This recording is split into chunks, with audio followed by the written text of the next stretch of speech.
Hello everybody, welcome to Sin City Living.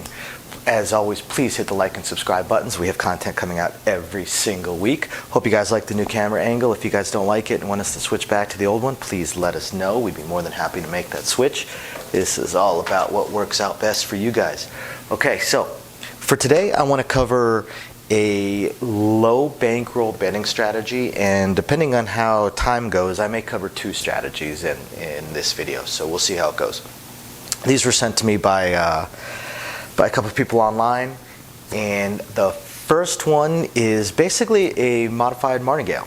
The player is going to start out with probably $100.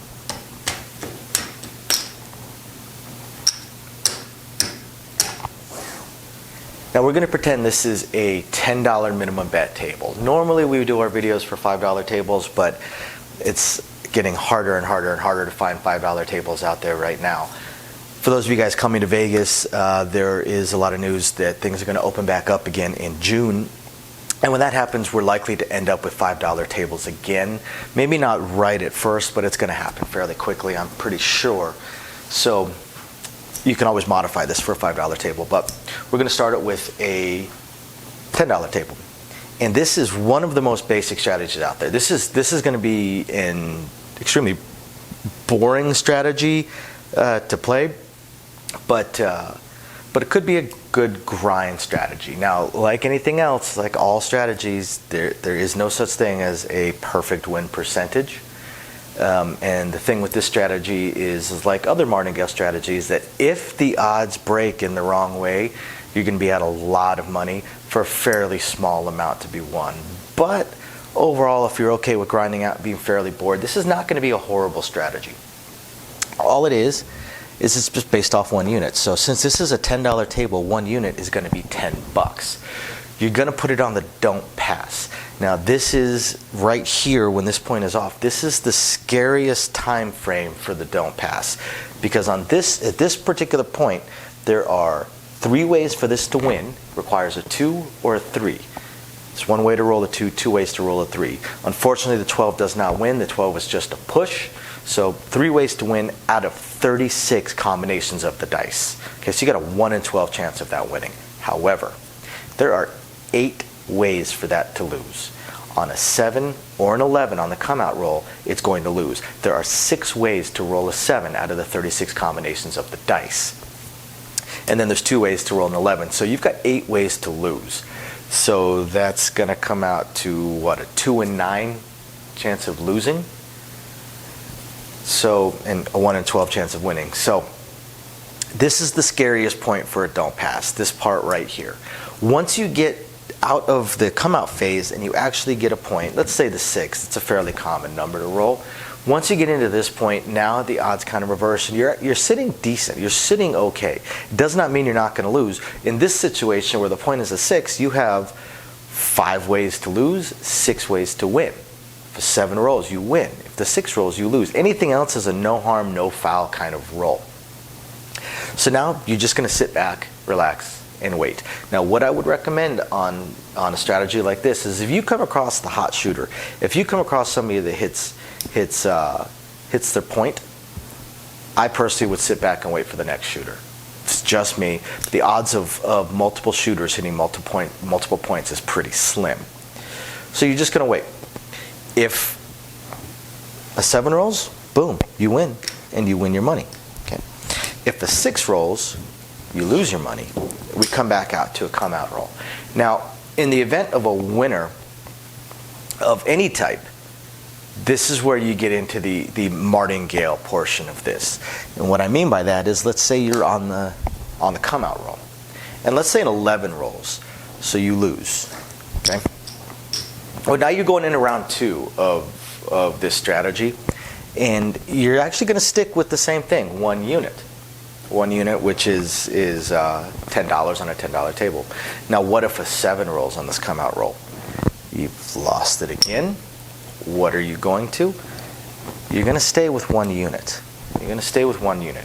Now if this one loses, you're now out $30. If this one wins, you're out $10. So either way, you're going to be out a little bit, but we want to kind of extend out this martingale. The idea behind extending out this martingale and not going for instantly trying to win your initial 1 unit is in the event of that hot shooter or that hot come out roll, because those can certainly happen.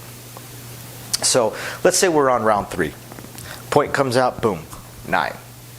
And the shooter, damn if they don't roll another 9.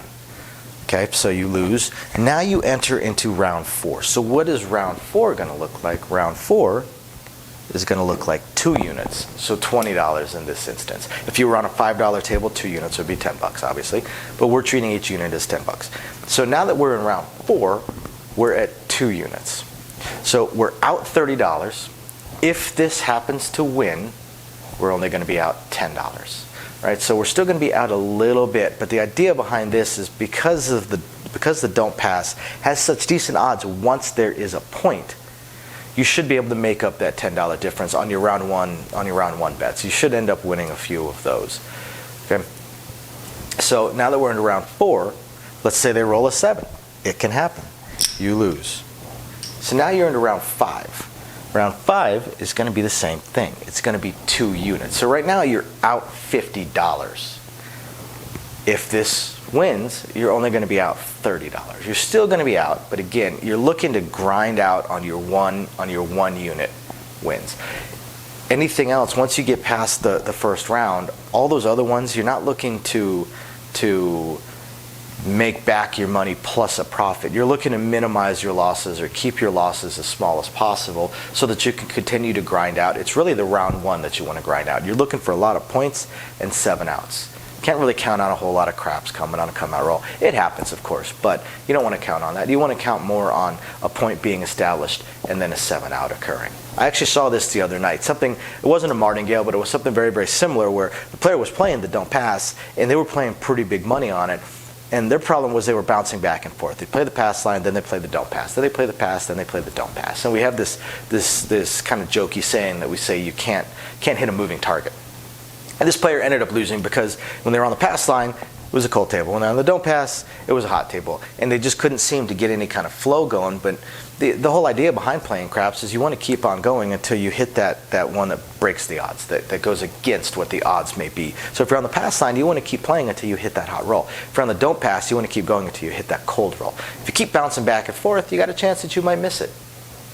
So we're in round 5. Round 5 is going to be 2 units again.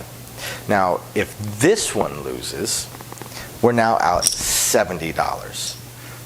So what is round 6? Well, round 6 is going to be a $40 bet. So if we win this one, we're only going to be out $30. Again, we're looking to grind out that 1 unit bet over time. We're not looking to make everything back plus a profit. If this loses, the next round is going to be the same. Okay? So our losses are still continuing to grow. And you may have noticed this from other martingales that are a little bit more standard progression, 1, 2, 4, 8, 16, 32. That if you hit these losing streaks, your losses grow very, very, very, very quickly. This actually kind of minimizes it because this comes closer to being a roulette first third, second third, or third type martingale where you're not doing a straight double progression. You're sticking with the same bet for a couple of bets before you go on. And what it prevents you from doing is it prevents you from hitting this massive loss point very, very, very quickly. As we showed with the field martingale, it is quite possible to hit 9 losers in a row. Very possible. And at that point, you're betting in the thousands. At this point, if you hit 9 in a row, you might be over 100 on your standard bet. So with a smaller bankroll, this is the kind of martingale that you might want to try and put off. So if this one were to lose, what is your next bet? Well, this is where you increase it again. You go from 40 to 80. I've stopped using their bankroll because their bankroll wouldn't have been enough. So now you're at 80. If this one loses, where do you stay at? You stay at the same. You stay at 80. Now, the person who sent this to me, they didn't include anything past this. And I personally would think that in a situation like this, you might just want to sit back and wait for the next shooter or the next couple shooters, or you might just want to call it a day.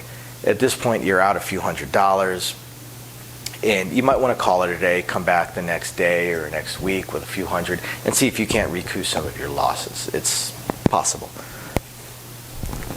Now, how ugly can this get? The problem that I see with this particular strategy is you're really only trying to win on the first bet, on the round one bet, on your initial 1 unit bet. Because if that one loses, your next bet is just a break even. You're breaking even because you lost the first 10, you're trying to win another 10. If this loses, now you're down. Even if this wins, you're still down $10. So where you're really trying to win is you're trying to win on your round one bet. Your round one bet, that's where you want to win. Which means that this spot right here, this come out roll, this most dangerous part of the roll, can be crushing to the player playing this. If you have the kind of shooters that are managing to get points instead of hitting a lot of 7s and 11s on the come out roll, you're sitting pretty good. But if you run into one of those FU type of come out rolls, it's going to hurt. It's going to hurt pretty bad.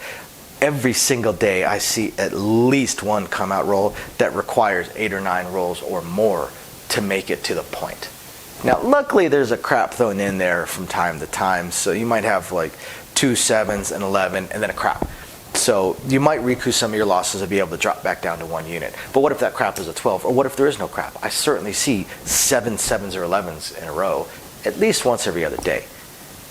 So it can happen. This is an interesting strategy. I don't want to run the math on it because math gets real complicated when you're dealing with points being marked and neutral numbers that don't really impact the bet itself very much. So if anybody wants to go out and try this strategy, by all means, give it a shot. Shoot us an email. Let us know how it worked out for you. We'd be more than happy to. Or if you want to modify it any, if you play it and you want to change it a little bit, by all means, email us at sincitylivinglv@gmail.com, and we'd be more than happy to put your modification up here. Or if you have any other strategies, please send it in to us. And this is a don't pass Martingale strategy. And yeah, I think that'll sum it up for this particular video. Thank you for watching. As always, please hit the like and subscribe buttons, and we will catch you guys next time.